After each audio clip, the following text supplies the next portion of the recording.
Estamos en comunicación telefónica con la doctora María Adamo. Ella es médica psicoanalista, escuela de posgrado en psicoanálisis de la Fundación Luis Chiosa, matrícula 110411, miembro asociado de la Fundación Luis Chiosa, una institución abocada desde el año 1967 a la investigación en psicoanálisis y medicina psicosomática. Vamos a hablar un temazo, la culpa. Doctora, buenas tardes, muchísimas gracias por su tiempo. Hola, ¿qué tal? Buenas tardes, Judith. No, la gratitud es mía, gracias por invitarme de nuevo y que podamos terminar con este tema de los gigantes que al final ocupa un montón de los 4 programas. gigantes. Exactamente, sí. Porque habíamos empezado hablando de la envidia, ¿no? Después de los celos y de la rivalidad. Digo, para un poco el que no escuchó otros programas o se olvidó, que la culpa es el cuarto gigante de estos que Chiosa denomina los 4 gigantes del alma, ¿no? 4 afectos o emociones, y él los llama gigantes para resaltar la fuerza que tienen y cómo muchas veces operan adentro nuestro sin que tengamos siempre total conciencia de la fuerza que tienen, ¿no? Sí. Y él los trae en este libro muy lindo que se llama ¿Por qué nos equivocamos? Porque él dice que cuando estamos muy absorbidos por estos afectos, muchas veces terminamos yendo por caminos en la vida que no son los que nos conducen a donde nos gustaría llegar y terminamos viviendo mal, ¿no? Y bueno, habíamos hablado de la envidia, de los celos y la rivalidad y nos quedaba la culpa, que como decías vos recién es un temón, ¿no? No. En principio es un afecto que, bueno, él lo llama el gigante negro. ¿Te acordás que habíamos dicho de la envidia el gigante verde, los celos el gigante amarillo, la rivalidad el gigante rojo, que tiene que ver con la pelea, y la culpa es el gigante negro, ¿no? Y él dice que de los 4 afectos este es el que más fuerza tiene, el más grande de todos. De alguna manera, en relación a estos 4, las preguntas que vos planteaste están muy bien. Yo creo que a lo largo de que vayamos hablando del tema se van a ir esclareciendo muchas de ellas. Se me ocurrió, doctora, No sé, sí, pero creo que van al punto y van a surgir en función de lo que vayamos hablando. Dale. De alguna manera, uno podría decir que la culpa está como en la vereda opuesta de los otros 3 gigantes, ¿no? ¿Por qué? Porque cuando yo logro zafar, digamos, logro triunfar sobre la envidia, los celos y la rivalidad, caigo en la culpa. Doy un ejemplo para ilustrar lo que quiero decir. Suponete que yo, no sé, a mí me gusta el jefe y resulta que a mi compañera de trabajo de oficina también le gusta el jefe y yo logro que el jefe me invite a salir a mí, ¿sí? Entonces, en lugar de yo sentir envidia, celos, rivalidad, lo va a sentir ella. Yo triunfé en esta contienda, pero ahora me siento culpa. ¿Por qué? Porque yo imagino lo mal que se siente ella, que es como me hubiera sentido yo, y no puedo tampoco disfrutar, en la medida en que estos afectos están con fuerza, ¿no? Tampoco puedo disfrutar yo de esta salida. ¿Se entiende? Entonces, cuando estoy atrapado en este drama de los 4 gigantes, nunca estoy bien, porque siento celo por la carencia, ¿no? Envidia de lo que me falta, celos de sentirme excluida, rivalidad porque siento que le tengo que ganar al otro, y si logro ganar, me siento con culpa. Me siento que derroté al otro, que al otro va a estar sintiéndose mal, que no me va a querer, y yo estoy perseguida porque siento que triunfé. Entonces, ninguna de las salidas es buena, ¿no? Ahora es un sentimiento muy fuerte, muy profundo, que nos habita a todos, ¿no? Chiosa usa la frase esta de Jesús, ¿no? De quien se encuentre libre de cargo y culpa, que tire la primera piedra, ¿no? Para mostrar cómo esto está en todos, ¿no? Lo tenemos todos.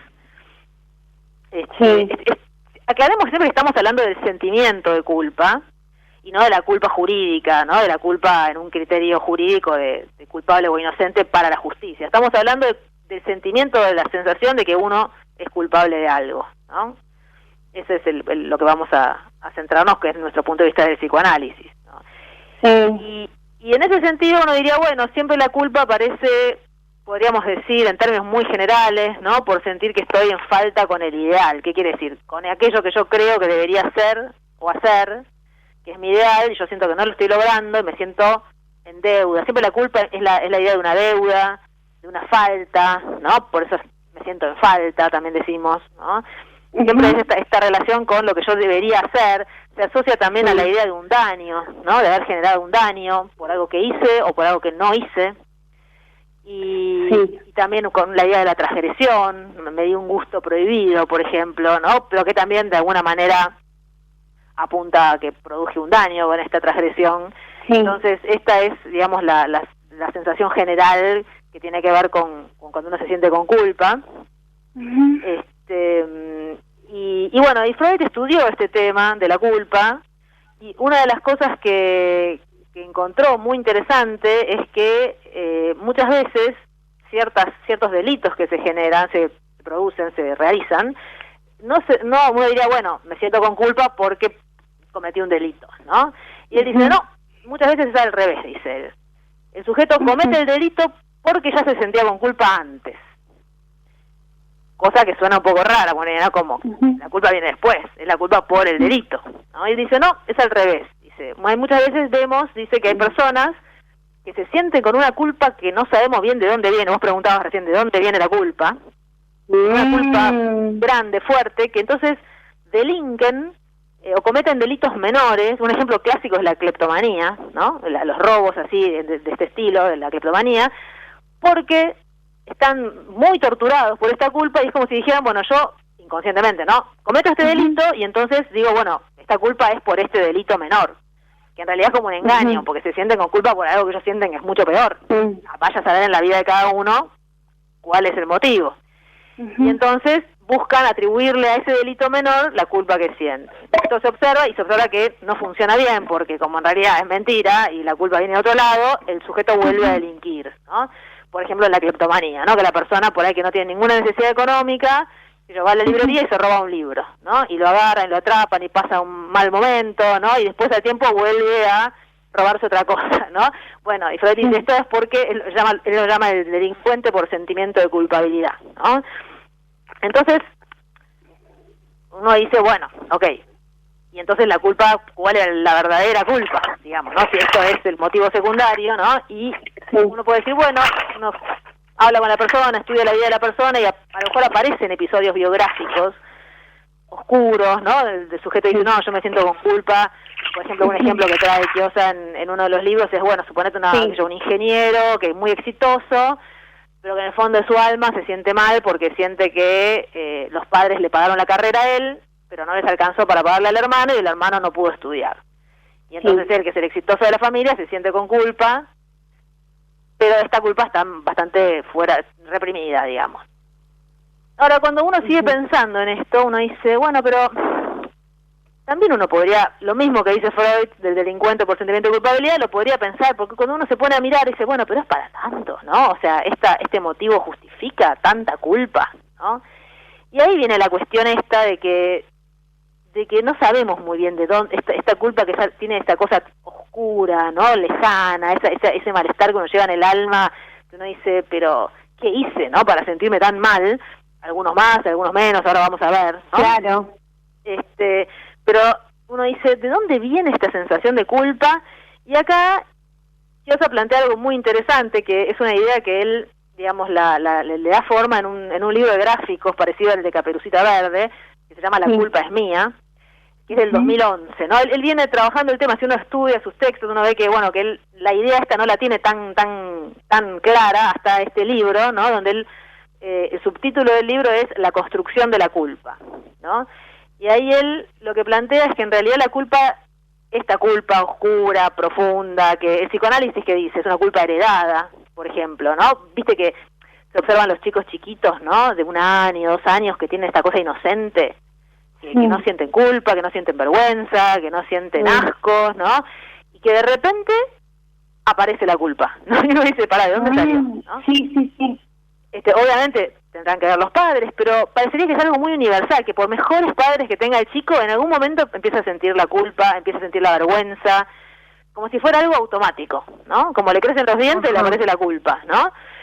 Y el psicoanálisis explica esto con explicaciones bastante metapsicológicas, ¿no? Habla del instinto de muerte, de la defunción instintiva, defusión instintiva, perdón.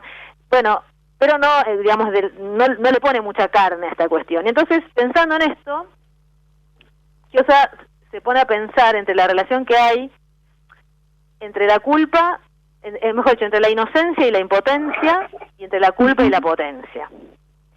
ahora lo voy a explicar mejor. Cuando uno es inocente, ¿no? Uno dice, yo no hice nada, también de alguna manera uno está asumiendo que uno no tiene mucha potencia, porque tampoco pudo evitar la situación, ¿no? Y queda más asociada la inocencia con la impotencia. Y en cambio la culpa, si yo soy mala, ¿no? Yo hice cosas malas, bueno, seré mala, pero también tengo potencia, porque tuve la potencia de hacer esas cosas malas, ¿no? Y entonces él, reflexionando sobre esta cuestión, él dice que en realidad podemos pensar que muchas veces en la vida, esta es una idea que a mí me parece bastante profunda, aunque parezca raro, preferimos, viste, frente a una situación muy trágica, muy difícil, donde sentimos una pérdida muy grande, suponete a alguien que se le muere el hijo, por decirte algo, ¿no? Así muy trágico, uno prefiere decir, es culpa mía, fue culpa mía, yo no hice todo lo suficiente. Es decir, prefiero decir yo pude y no quise, y soy mala, fui mala madre, suponete, no hice lo que tenía que hacer, que decir, no pude. ¿Sabes qué? Hice todo lo que pude, o sea, todo lo que estuvo a mi alcance dentro de mis posibilidades, de lo que yo logré comprender en ese momento, y no pude. Eso es muy doloroso, ¿no? Entonces, aunque parezca mentira, a veces preferimos sentirnos culpables antes que asumir que fuimos o somos impotentes, ¿no? En algún aspecto de nuestra vida. ¿Sabes que estaba por preguntarte? Me parece interesante esto, que lo veo muchísimo también. Bueno, hay posibilidades donde los padres pueden quedarse, la madre puede quedarse en la casa y disfrutar más de sus hijos, o pueden elegir quedarse con sus hijos, y después, pero sienten culpa por otra cosa, por no estar realizadas, o etcétera, etcétera. Fíjate, ¿no? Lo que yo te presento. Y de repente, bueno, por ejemplo, esa familia que tiene que trabajar el día a día, llevar el dinero, mantener una familia, no alcanza, etcétera, etcétera, entonces no pueden estar con sus hijos y se sienten muy culpables. Y constantemente sienten culpa, ¿no? Y los sobreprotegen después cuando están. Entonces digo, poder dar herramientas, ¿no? A estas personas que decís, espera, hay una necesidad, vos no estás abandonando a tus hijos, o sea, no tenés por qué sentirte culpable, hay necesidad, hay que mantener, o sea, uno se puede angustiar, todo lo que quieras, ¿no? Pero si quizás le hacemos pensar de otra manera que es necesario salir a trabajar, porque tienen que mantener una familia, o qué hacemos con los médicos que están constantemente miles de horas haciendo hasta guardias, y a veces tienen que estar con la familia y se tienen que levantar de ir, o están con sus chiquitos y no pueden disfrutar, o sea, o disfrutan cada tanto. ¿Qué pasa con esa gente que cuando dice que no se angustia? Los padres, en realidad, el camino, digamos, más sano y más difícil, también dicho así parece todo sencillo, ¿no? Cuando hablamos acá vos y yo, en la teoría, ¿no? No, también, pero, o sea, sí, pero también está bueno como comunidad, como comunicadora, poder también plantear sí, una no lo digo para mal, ¿no? No, claro, porque si yo digo, para aclarar que la verdad que, qué mal, ¿no? Te vas todo el día, no puedo. No, por supuesto, yo digo para aclarar que pues es más fácil decirlo que hacerlo, ¿no? Pero la idea sería que lo más importante es poder muchas veces soportar que, o sea, toda potencia tiene un límite. Sí. Es decir, todos somos potentes para algo, impotentes para otra cosa. Y por definición tiene un límite, porque si no tuviera límite sería omnipotencia. Y la omnipotencia, como toda exageración, es una defensa frente a la impotencia, ¿no? Es decir, entonces, toda potencia, nadie es potente en todo. Y en la vida a veces tenemos que elegir, por ejemplo, el ejemplo del médico, ¿no? Tenemos que optar y tenemos que asumir que habrá cosas que podemos y otras que no, y que eso inclusive puede ocasionar un daño, que no podemos evitar, que nosotros elegimos de la mejor fe, digamos, con la mejor fe, decir, bueno, hago esto y esto no. Siempre pongo el ejemplo para cuando pienso en la impotencia, siempre me acuerdo, no sé si viste la película de Náufrago, con Tom Hanks. No, si te digo que sí te estaría mintiendo y no. Ay, qué pena, bueno, igual lo cuento porque a lo mejor que te dije que sí. Los espectadores la deben haber, los que están escuchando la deben haber visto. Él se hace, es un personaje que queda solo en náufrago en una isla, solo, bueno, después de todas las peripecias termina construyendo una especie de objeto transicional, que es una pelota de vóley que sobrevivió al naufragio, que dice Wilson, la marca, y él se vincula con este objeto que se llama Wilson, casi como si fuera un amigo. Y gracias a ese vínculo logra sobrellevar la soledad, porque dialoga con este objeto y establece una especie de amistad imaginaria. Y cuando el tipo logra armar una balsa y escaparse de la isla después de muchos años, se lleva la pelota, ¿no? y en un momento viene una ola que la pelota se le cae y el tipo se tira para tratar de agarrarla, rescatarla, ¿no? Y en un momento ve que si se suelta de la balsa se va a ahogar él, entonces se da cuenta que no la va a poder alcanzar y empieza a gritar, no, en inglés no, en la película empieza a gritar, no puedo, ¿no? Le ve irse a la pelota y le dice, no puedo, ¿no? Y yo siempre pienso, esa es la sensación, no puedo, hay cosas que la vida nos enfrenta con que hay cosas que no podemos. El problema es cuando justamente nos sentimos con culpa, porque no nos queremos sentir impotentes.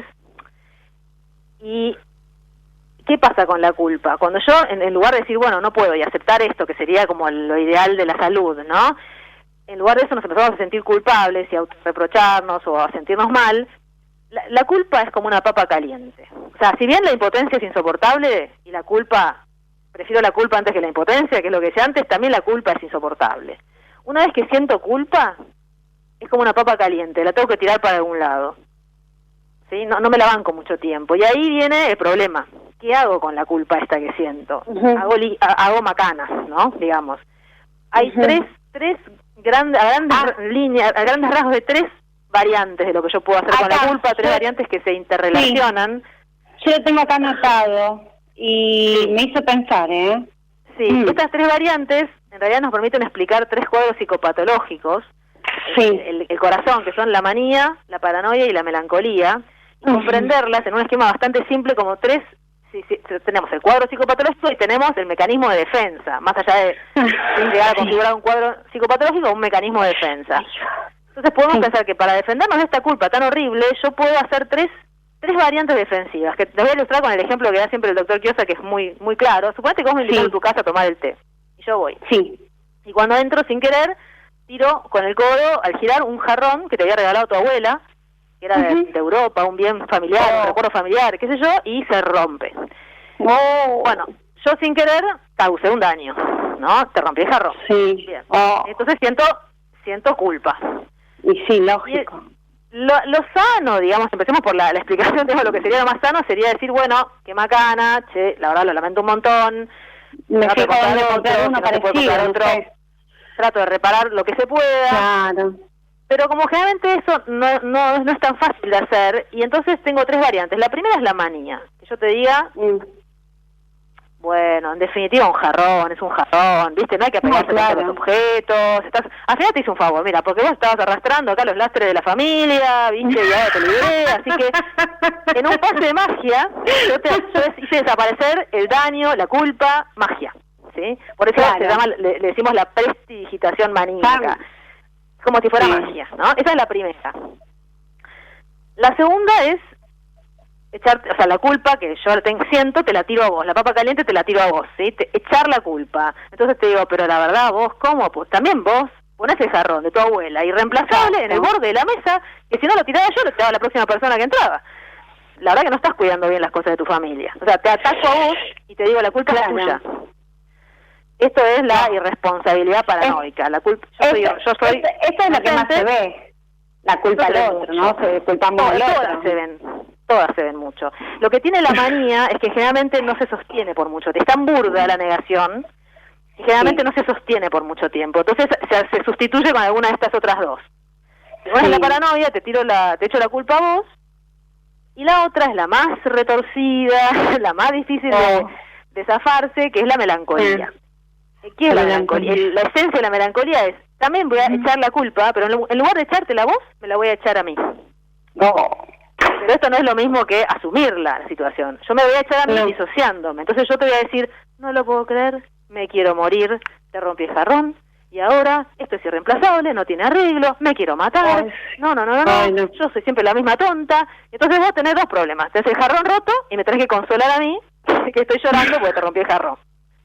Pero ya habíamos hablado de la melancolía, de la gente que ya habíamos hablado de la gente que hay que explicar un toquecito de la persona que es melancólica, ¿no es cierto? O sea, que por más que vos le quieras dar un panorama positivo de que, bueno, ya está, ya pasó, bueno, es un jarrón, es un objeto, está bien, tenía valor, pero no es para tanto, sigue, se sigue angustiando. Exactamente, porque...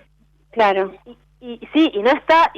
¿Cómo te das cuenta de que la persona está melancólica y no está de veras apenada? porque muchas veces el melancólico te engaña, parece que está diciendo la verdad, y vos decís, che, mirá qué introspección que hace, se da cuenta, y en realidad no, porque no, si suponete que yo te dijera, soy siempre la misma tarada, mirá lo que te rompí el jarrón, y vos me decís, y la verdad que sí, un poco tarada, ¿no? Yo me ofendo. Me ofendo porque yo no estaba hablando de mí, yo estaba disociada, yo estaba hablando de esa otra tarada a la que le estoy echando la culpa. Entonces ahí justamente eso muestra que la persona está disociada y está engañando, y se está engañando a ella misma también, ¿no? Esto no es un mecanismo consciente, ¿no?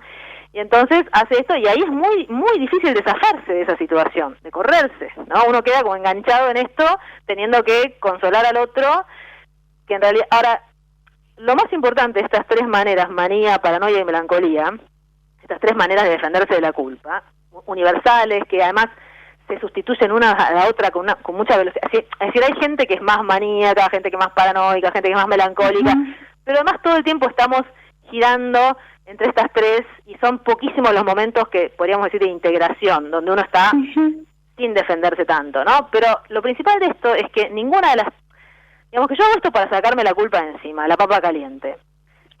Pero cuando hago esto, el resultado es que me siento peor, en el fondo. Porque yo en el fondo sé que estoy haciendo esto para sacarme la culpa, y me siento más culpable todavía por hacer esto, ¿entendés? O sea, supónete, la extorsión melancólica, la persona que te hace sentir así en el fondo, sabe que lo está haciendo, sabe que no es sincera. Entonces se siente con culpa por haber roto el jarrón, y con culpa por ahora estar haciéndote sentir mal a vos, lamentándose de que te tiró el jarrón. Conclusión, las maniobras con las que yo me trato de sacar de encima la culpa, lo único que hacen en el fondo es aumentarla, la culpa. Esto es un punto importante, porque cuando uno identifica que hay algo con lo que uno se siente con culpa, vos que decías recién lo de las herramientas, lo primero que uno debería hacer es que se te prenda una luz de alarma y decir, espera, me siento con culpa, ojo, ¿no? Porque no es cuestión de sacármela de encima de cualquier manera, a la culpa. ¿No? Más bien tratar de decir, bueno, me la voy a tratar de aguantar, voy a tratar de ver qué pasó, o sea, el primer movimiento sería no tratar de aliviarte rápido, porque estos alivios rápidos, de la manía, de la paranoia, de la melancolía, terminan funcionando mal. Y como vos decías antes, es un círculo vicioso en el que la persona cada vez se siente peor. Sí, horrible, pobre, pero hay que estar en el lugar de esa persona. Y sí, termina viviendo muy mal. Sí. Entonces una cosa es una situación puntual y otra cosa es cuando alguien funciona así en su vida, en su carácter, viviendo mal. Sí, hay personas que constantemente están sintiendo culpa, y la verdad es que conozco bastante, y sabes que son muy buena gente, pero como que les querés explicar, bueno, o querés ayudar, y es verdad que uno tiene que, o sea, trata de hacerle ver, pero no sé por qué algunas personas no es como, creo que es parte de su personalidad quizás, ¿no es cierto? Pero porque los ves que sufrir tanto, hay gente que dice, ay no, me da culpa si no voy a verlos porque pasó, por decirte, no sé, supongamos que la abuela quiere ir a ver los nietos, pero bueno, no tiene tiempo, es una persona muy ocupada, entonces siente culpa porque no los ve desde hace un mes pudiendo, que sí, ¿por qué sentís culpa? No podés. ¿Sabés por qué? Muchas veces, porque desde estos malentendidos, aclaremos que la persona es la primera víctima, porque eso es lo trágico de todo esto. Cuando uno obra mal, de manera equivocada, la primera víctima es uno mismo, y la segunda víctima son los seres más queridos de uno. Uno no puede manejar la cuestión, ¿no? Cuando uno se equivoca en la vida, se equivoca en el sentido de que piensa de manera equivocada y actúa de manera equivocada, se perjudica a uno, ¿no? ¿Y qué pasa con esto? Muchas veces, justamente, aparece la idea vinculada a la melancolía inconsciente de que el sufrimiento es una moneda de cambio, ¿no? De que si yo sufro, entonces me van a perdonar, me van a dar cosas buenas, me van a querer. Yo tengo que sufrir, ¿no? Y que tiene que ver con la idea del castigo, que también es una idea equivocada, ¿no? Porque el castigo no sirve para nada. Entonces, yo sufro y sufro y la paso mal porque es como si en mi fantasía estoy como acumulando millaje, ¿entendés? Estoy como sumando puntos de sufrimiento. Y si yo sufro mucho, voy a obtener cosas buenas en la vida. ¿Por qué? Porque me estoy sacando encima la culpa, estoy pagando mi culpa, estoy expiando. Es un error total, porque mi sufrimiento no le sirve a nadie. Es más, nadie tiene ganas de estar muy cerca de alguien que está todo el día sufriendo. No, eso es realmente te consume. No, claro, pero esto digo con mucha fuerza, porque a veces la gente lo tiene en el carácter, es automático. Sí, claro, por eso te decía de poder ayudar a esa gente, porque digo, es horrible ver más gente querida que la ves sufriendo, ¿no? Mira qué interesante esto que te voy a decir, porque es un tema que, a ver, es para, creo que entramos todos, en algún momento nos pasó, después bueno, cada uno fue tratándolo o se dio cuenta, como quieran llamarlo, esto de me da culpa de decir que no, entonces digo que sí, porque es peor decir que no, porque me quedo amargada o amargado todo el día, porque bueno, la manipulación del otro, de alguna manera, hay gente que manipula con el miedo y la culpa. Dentro de esto que en la línea de lo que venimos diciendo, porque le pone cara pone cara de, por no decirte la malas palabras, le pone cara de ajo, por decirte. Entonces la otra persona se angustia, por decir, hey, ¿cuántas veces vos me dijiste que no podías? Entonces ahora yo cuando no puedo, vos me pones cara y entonces comienza la manipulación. A lo que digo yo, que cuando una persona te pone cara de ajo, por no decirte otra cosa, bueno, bancátela. O sea, ¿qué hacemos? O sea, no sos el centro del universo. Entonces, ahora, distinto que si una persona dice que puede pasar también, ¿no? Dice, bueno, nos vamos a encontrar y tiene que suspender porque sucedió algo. Y muchas veces parece una persona muy ocupada y tiene que volver a suspender y se siente culpable. Entonces digo, antes de arreglar algo, creo que uno tiene que ver cuáles son sus posibilidades, sus tiempos o algo, o va hablando en la semana, por decirte, ¿no? A ver cómo pueden ir de alguna manera arreglando ese día para verse o por lo que sea, y no estar sintiendo culpa, ¿no? Porque muchas veces nos comprometemos y después no podés, y realmente genera angustia, porque vos querías ir a ese lugar. Pero ¿qué pasa cuando vos no querés ir a ese lugar? Entonces tenés compromisos laborales, o tenés otro tipo de compromisos, de alguna manera, si vos no querés ir a ese lugar, y decís que no querés ir a ese lugar, tenés que aceptar, tenés que renunciar a ese papel del sufrido, ¿entendés? Entonces, si vos sentís que renunciás a ese papel, vas a renunciar a los beneficios que trae ese papel, ¿te entiendes? O sea, si yo soy la siempre buena, abnegada, que voy aunque no tenga ganas, la paso mal, pero en mi fantasía, inconsciente muchas veces, o levemente consciente, yo siento que estoy sumando puntos. Esto parece una broma, pero no es en broma.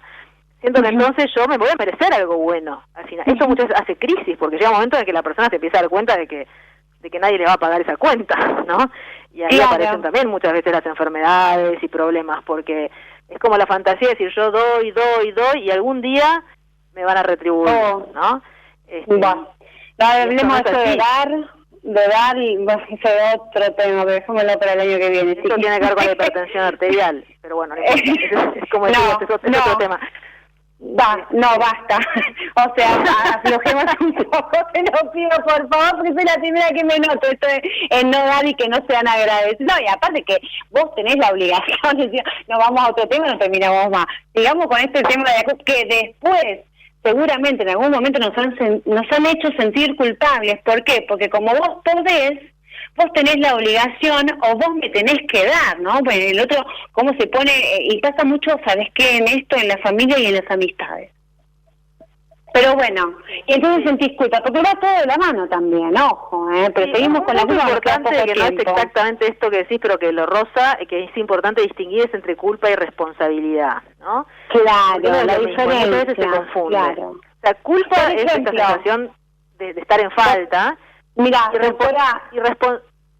sí. Yo pensaba esto, mira, esto me parece súper interesante. Estuve muy atareada en el fin de semana y ayer me tocó hacer las cosas tarde. Me podría haber ido a dormir angustiada o algo, sabiendo que yo tengo una responsabilidad. Entonces dije, prefiero quedarme hasta tarde, terminar lo que tengo que hacer con el programa e irme a acostar temprano. No me iba a sentir culpable si no hacía el programa. Y bueno, pasamos a una sobreexigencia. Eso también está bueno incluirlo. Responsabilidad, culpa, autoexigencia. Ojo, que pasa eso también. Sí, en realidad la responsabilidad viene de responder.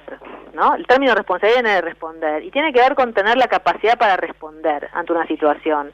Y yo lo que quería distinguir era que, que yo responda no significa que yo tenga la culpa. O sea, de hecho, suponete, a vos un ejemplo muy banal, se te cae algo del piso y yo me agacho y te lo levanto, yo no lo tiré, pero yo respondo ante la situación porque no importa, porque tengo la disposición, porque estoy ahí. Entonces, yo puedo ser culpable y no asumir ninguna responsabilidad, o puedo ser responsable y no ser culpable. Y es más, en general, hay una idea que está en el psicoanálisis y que yo pienso que yo digamos, Kiosa plantea, y yo estoy muy de acuerdo con que es un malentendido, pero está escrito así por muchos psicoanalistas clásicos, que es que la culpa conduce a la reparación. Y esto es un malentendido, por lo que te decía antes, porque cuando yo tengo, la idea de que si yo me siento con culpa, después voy a hacer cosas buenas, y me voy a sentir mejor porque estoy haciendo cosas buenas. El problema es que cuando yo hago esas cosas buenas para expiar mi culpa, en el fondo me siento egoísta, porque no las estoy haciendo genuinamente porque quiero hacer algo bueno, sino que estoy haciendo, son otra vez estas maniobras para sacarme la culpa de encima. Entonces la culpa no lleva a la reparación. La culpa lo que uno tiene que hacer es aguantársela, como es el tema del duelo, es decir, aguantarse el dolor, de decir, che, te rompí el jarrón, o sea, qué mal, trato de ayudar, todo, y después en un punto me aguanto que me mandé esa macana, que no lo pude evitar, y si yo me aguanto este dolor y lo soporto, en algún momento se gasta el dolor. Esto es el proceso del duelo, ¿no? Es decir, yo me lo voy aguantando y en algún momento se va gastando y ya esa culpa no será tan grande. El problema es cuando yo me la trato de sacar de encima. Sí. ¿No? Esto es lo que termina produciendo mucho deterioro en los vínculos, ¿no? A ver, porque ya estamos casi finalizando. Otra de las culpas que se ve mucho es esto de no fui a ver a mi familia, me siento culpable, entonces pasas un fin de semana, ¿cuándo vas a venir? Bueno, a mí no me pasa eso porque por lo general soy muy familiar, pero mucha gente está ocupada o no tiene ganas, no saben cómo decirle, ¿sabes una cosa, mamá? No se atreven mucho a decirlo, no tengo ganas. Y si tenés una madre media melancólica y victimizada, te va a decir, pero ¿qué te hice? ¿Cómo no vas a querer ver a tu madre? Tenés que verme en vida. Y no, claro, es una expresión melancólica. Bueno, vos no venís malo vos que me estás para tu mamá. Claro, ahora hiciste tu vida, entonces no te olvidas de tus padres. Puede aparecer cualquier cosa, ¿no es cierto? Bueno, y ahí si uno se siente culpable es porque está pisando el palito, ¿no? Uno debería decir, bueno, lo lamento, mamá, no puedo ir, se lo lamento en el alma, ¿viste? Pero si te enojas, te enojarás, ¿qué va a hacer, no? Pero en realidad el otro te está extorsionando, te está como que vos manipulando, presionando, lo cual no da buen resultado, porque si vos sucumbís a decís, bueno, ok, voy, después la persona, la madre, en el fondo siente que vos estás yendo porque te presionó, no porque querés. Entonces no funciona bien, ni siquiera para ella, aunque lo logre, ¿se entiende? Claro, y también me caso... decir, mirá, no puedo ir, o no tengo ganas. Bueno, no, entonces exacto, pero angustia mucho esto, la relación padre-hijo es tremendo. Ahora, te pregunto, los médicos que trabajan muchísimo, que a veces no pueden estar con los chicos, tanto el tiempo que ellos quisieran, se sienten angustiados, se sienten culpables, o sea, entonces quizás quieren como de alguna manera malcriarlos y llenarlos de cosas materiales o de lo que sea. Bueno, porque eso trae lo mismo, porque el médico se siente mal.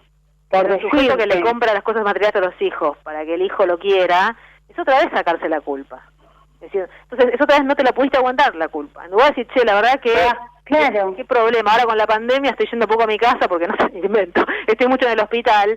Y bueno, sí, es un perjuicio y tendrá un costo y me lo voy a bancar y voy a tratar de hacer lo mejor posible. Pero que yo te traiga 500 regalos para que entonces, igual de que vos digas que yo no soy buena madre, porque si me lo decís me voy a ofender, ¿no? Claro. Entonces eso ya es que no está funcionando bien. Estoy otra vez, pero es muy común, sin duda, pero me estoy queriendo sacar la culpa. Estoy queriendo sacar la papa caliente, ¿entiendes? Estoy queriendo tirar para algún lado. Y eso es lo que bueno, el doctor está trabajando todo el tiempo, la doctora, y realmente está tratando de llevarle lo mejor a sus hijos, entonces quizás ayudarlos a decir, bueno, esto es lo que hay ahora, Entonces, cuando tenga mi tiempo libre, se los voy a dedicar a ellos y les voy a dar una excelente calidad de tiempo, ¿no es cierto? Pero así, y también te puedo decir con los hijos, con los padres, pues los padres cuando, no sé, quedaron en algo y se sienten culpables que no pueden ir a verlo porque se sienten mal, están cansados, lo que sea, decirles, bueno, mira que es diferente, ¿no? Porque un hijo le puede decir, bueno, ma, quédate tranquila, disfrutando donde estás, y luego llegas a decir, esto fin y decir, mira, ¿y qué van a hacer? ¿Y qué hiciste el fin de semana? Empieza el interrogatorio que vos decís, ¿por qué? Si yo no te jodo, no te molesto, ¿por qué me interrogas? ¿Entendés? Entonces estás muda y te hacen silencio. ¿Qué hiciste el fin de? A ver, contame. Las familias, viste que son tremendas, no sabés con qué se van a salir, pero fíjate cómo el hijo puede ser más flexible.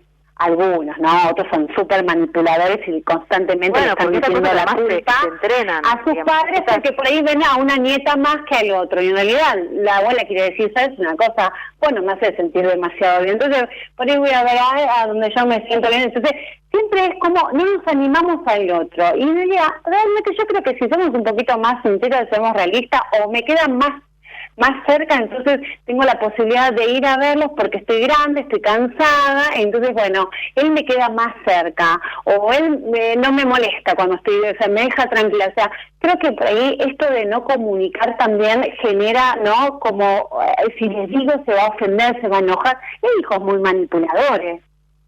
Bueno, el tema de la manipulación, las tres defensas estas, también son cosas que se entrenan y se heredan. A veces decimos, esta persona es melancólica en segunda generación. ¿Qué quiere decir esto? Que ya la madre o el padre eran melancólicos y que lo aprendió, es un especialista de la melancolía, ¿entendés? Es alguien que no es lo mismo alguien que tiene un rasgo melancólico que alguien que tiene este mecanismo incorporado, automatizado, aprendido, mamado.